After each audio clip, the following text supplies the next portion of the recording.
तर रामकृष्ण हरी मंडळी, सकाळ सकाळ आम्ही उरकून निघलो गणपती बाप्पाच्या आगमनासाठी. संचितच्या घरी जाऊन आम्ही गणपती बाप्पाला आत घेतले आणि संचितला बसवलं पूजेला. आपल्या लाडक्या बाप्पाचे दर्शन घेऊन आम्ही निघलो एजेभाईच्या घरी आणि गेल्याच्या नंतर पाहिलं खूप असं सुंदर असं डेकोरेशन एजेभाई आणि त्यांच्या फॅमिलीने केलं होतं. त्याच्यानंतर टाईम आला आपल्या गणपती बाप्पाला आत घेण्यासाठी. मग आम्ही गणपती बाप्पाचं वाजत गाजत स्वागत केलं.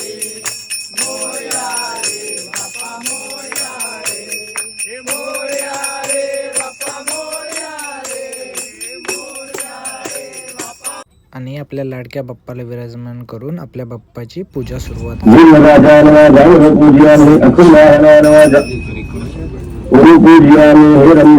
आणि बाप्पाची पूजा संपवून फायनली आम्ही आपल्या लाडक्या बाप्पाची आरती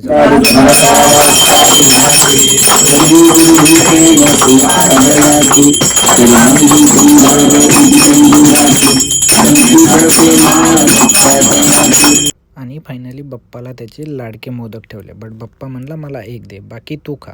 मोदक संपवून मी गेलो बुफेकडे. बुफेला पण खूप सुंदर असं जेवण होतं. मग काय घेतलं की ताटात राईस, आमरस, व्हेज कोरमा आणि मग काय सुट्टी काय.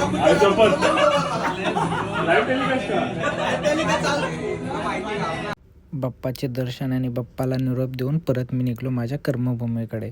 तो एक दिवस कसा गेला मलाही समजला नाही. चला तर पुन्हा भेटूया पुढच्या ब्लॉगमध्ये. तोपर्यंत सगळ्यांना रामकृष्ण हरी.